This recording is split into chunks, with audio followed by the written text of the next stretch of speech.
So I was getting a lot of comments on my last few 2K21 videos, you know, specifically my top 5 builds video and my best jump shot video. By the way, check those out if you haven't already. People were saying, Quil, what badges do you run on this build? What badges would you put on this build? Well, that's what I'm going to cover in this video. The best badges for each category. Very simple. I'll be showing you guys the best shooting badges first, then the best playmaking badges, then I'll show you the best finishing badges, and lastly, the best defensive badges to run on any build. Now look, I don't want to waste any more time, but if this video does help you out in any way, please don't hesitate to drop a like. That always helps get the videos out there more, that it can help other people, and subscribe to the channel if you haven't already. But without further ado, let's get right into the best badges to run on 2K21. Okay, so let's say the majority of you guys are playmaking shot creators. Just like this build here, you're a playmaking shot creator. You have anywhere between 20 to 26 shooting badges.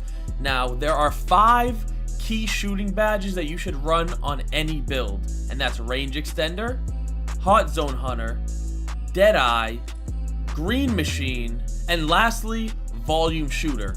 These are the 5 key shooting badges in this game. Now, I would say these 4 right here, Range Extender, Green Machine, Deadeye, and Hot Zone Hunter, are the 4 most important. If you have 16 shooting badges where you can get at Hall of Fame, these should be the 4 that you run. But after these 4, these are the key 4 shooting badges that you need. They're just way better than every other shooting badge. Trust me, this is basically the same as it was last year in 2K20, just you have no quick draw.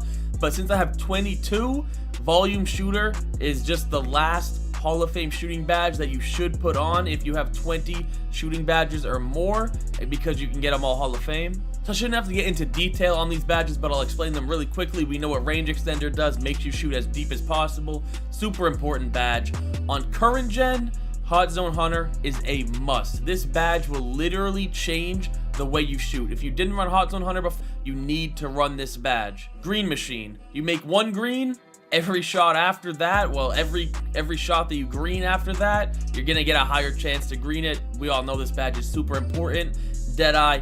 Any late contest, anytime a defender is closing out, you know what Deadeye does. It's been in 2K since 2K14, maybe even longer than that. One of the best shooting badges for years, and it still is this year. And then lastly, Volume Shooter. Now there's one more badge that I think you can contest with Volume Shooter, well, 2 kind of, and that's either Tireless Shooter or Clutch Shooter. Now, Clutch Shooter, basically when you have 18 points, you're taking a game-winning shot, you see any clutch moment, it will actually raise your green percentage, make you hit some shots that you wouldn't normally hit. But I feel like with Volume Shooter, just if you're the point guard, whether it be the 2s or the 3s, in this kind of meta where everybody runs a point guard, a lockdown, a center, you're taking all the shots, right? Unless you're passing it to your center who's wide open on the cut, you're taking all the shots. So Volume Shooter will just make it so throughout the game, you'll have a higher green window. And then Tireless Shooter is the last badge I've run on this build, since these 5 equals 20.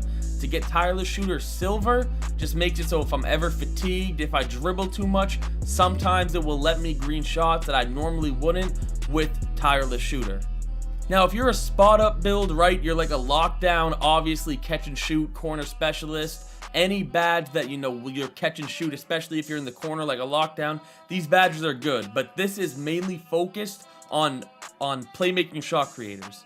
Now, I don't want to talk about every badge here, but Difficult Shots is also not a horrible badge, but let's be honest, you don't really want to fade in this game. You want to quick stop, take standing shots, which is why I don't run Difficult Shots. And even if I accidentally shoot a fade, sometimes I'll green it. You don't need Difficult Shots. So this is the current badge lineup that I run, and I would suggest you guys run this as well. Say you have 24 shooting badges, just bump your Tireless Shooter up to Hall of Fame. Say you have 20 shooting badges, just don't use Tireless Shooter and use these core 5. But like I said before, these 4, Deadeye, Range Extender, Hot Zone Hunter, and Green Machine, are the core 4 shooting badges. You need to run those 4. Now, playmaking badges. Just like shooting badges, there's a few core playmaking badges that you need. And remember, this isn't only just for playmaking shot creators. This is any point guard build. That's handles for days, super important. Quick first step, you guys know you want to just speed boost as fast as possible. Unpluckable, so you don't just get ripped by lockdowns. Ankle breaker on current gen 2K21 this year. Ankle breaker is crazy, and these are the core 4 playmaking badges that I would recommend. Now these 3 are more important, but ankle breaker this year, you can just get crazy ankle breaker animations, just stun people, get you open for shots. So this is what I would say is the core 4. Now, the majority of people in 2K21 current gen run with inside centers. So what I like to do is run bailout on Hall of Fame so that you'll never ever throw a turnover. If you ever pass out of a shot, a layup, you'll never throw a turnover with Hall of Fame bailout. Super good. And then finish it off with Lob City Passer. If you ever want to just throw some throw lobs to your center, Lob City Passer is good. Now, this is what I run. This is what I would recommend you run if you run with an inside center. But I do know people that actually like to run tight handles. Now, this is very important, never run this badge on Hall of Fame. You put tight handles on Hall of Fame, that is when you get park handle animations, you like start dribbling it between your legs, you go on the ground. You don't ever want this badge Hall of Fame. But I know people that run it on gold, it stuns your opponent and it is pretty good. I personally don't run it, but I'm not saying it's a bad badge. If you have more than 22 playmaking, you're more than welcome to run it. You can even run it now. But like I said, my preferred badge layout is this. Silver Lob City Passer is good enough. Your inside center, your paint beast, whatever they are, will catch every lob. You'll never throw a turnover with bailout. And then, like I said, handles for days, quick first step, unpluckable, and ankle breaker. Just the core 4 playmaking badges you should always be running. Now, if you're an ISO player, Dimer and Floor General are very good badges. I'm not saying that you shouldn't run those badges, but if you're a playmaking shot creator, you have a lockdown in the corner, they don't need your help. They should be able to shoot regardless. And inside centers, what do they need either of these badges for? So you shouldn't need to run these badges if you're a playmaking shot creator, but if you are ISOing, I can see why you would want those 2 badges. Space Creator isn't a terrible playmaking badge either, but you don't really do a lot of hop steps this year. So what's the point of really running Space Creator when you don't do the moves that trigger it? Needle Threader is another good playmaking badge, but I just don't run it. I don't see a need for a Needle Threader in this game, and you just don't have enough badge points for it. There's better badges than Needle Threader. Like if I had more playmaking badges, I would up my Lob City Passer, and then I would put tight handles to gold. That's if I had 27 or 28 playmaking badges, I would do that. 27 playmaking badges, I would be able to put my tight handles to gold, Lob City Passer, Hall of Fame, and that's about the max you'd be able to get unless you're like a pure playmaker build. And the rest of these playmaking badges I don't really need to talk about, but you need to remember the core playmaking badges: handles for days, quick first step, and unpluckable. And then I would also this year throw ankle breaker in there, but these 3 are super important. Let's move on to finishing badges. Alright, so for finishing badges, I'm going to do something a little different than I did with playmaking and shooting badges. And this is going to be for both guards and centers. I'll do 2 different badge layouts. Now for guards, right? Not many guards have Hall of Fame finishing, but this is my slasher build. This is what I would run: Hall of Fame consistent finisher, Hall of Fame contact finisher, Hall of Fame giant slayer, and Hall of Fame slithery finisher. With 16 finishing badge points, you get 4 Hall of Fame badges, and this is what I would run. Now listen, this is what I would do on a guard build. If you're a center build with Hall of Fame finishing badges, I would take off Giant Slayer because you're not going to go against people taller than you, and I would put on Hall of Fame Showtime because this boosts your guard and your lockdowns takeovers. Now, if you have a build with Hall of Fame finishing as a guard, you're most likely not running 3s. You're running the 2s court. You don't need to boost your stretch big or your outside center's takeover meter. That's why I run Giant Slayer instead of Showtime on this slasher build. But as an inside center, Showtime is what I would run, and then consistent finisher, contact finisher, and slithery finisher are still 3 really good badges. Now, putback boss, not really. Relentless finisher is also not horrible, just like putback boss, but just these badges are better, right? Now, Lob City Finisher is a badge I would recommend. If you do have Hall of Fame finishing or even gold finishing on an inside center, you'll have more badge points in this. So let's just say you have gold finishing. A lot of people would actually run this on their inside center build, and this is probably what I would say is the best way for inside centers. Now, consistent finisher it's a badge. It's a unique badge. It's one of those finishing badges. It's kind of like flexible release, where if you poorly time a layup, it can still go in. Contact finisher, we all know what this does. It's basically posterizer.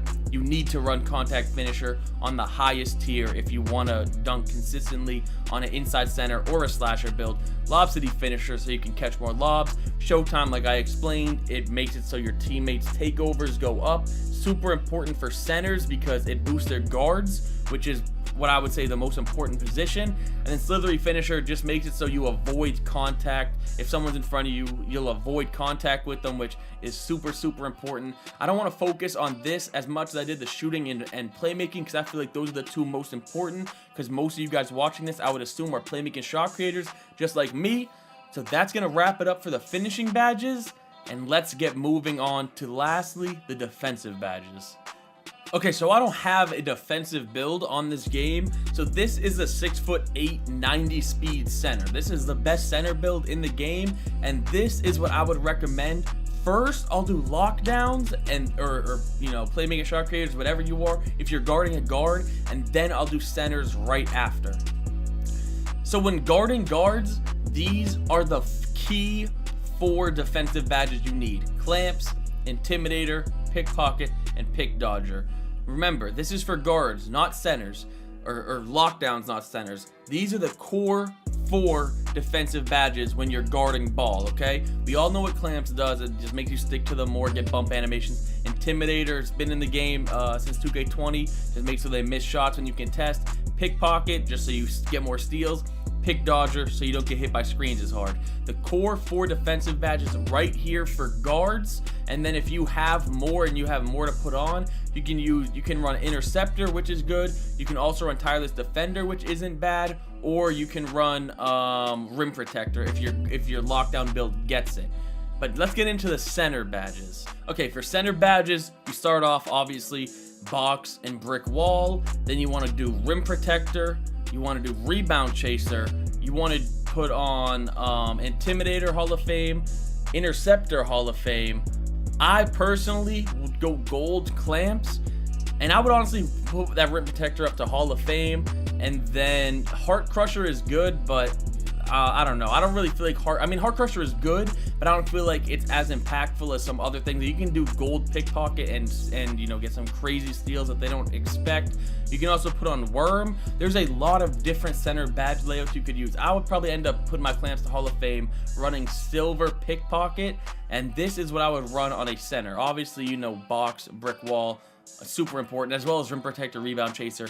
These 4 you should run no matter what on centers. Interceptor, if you ever play passing lanes like crazy, that Hall of Fame interceptor will just catch people off guard. With some pass lanes you can get Hall of Fame intimidator and Hall of Fame clamps, just like you would run on a lockdown or a guard, whatever you can max these out to.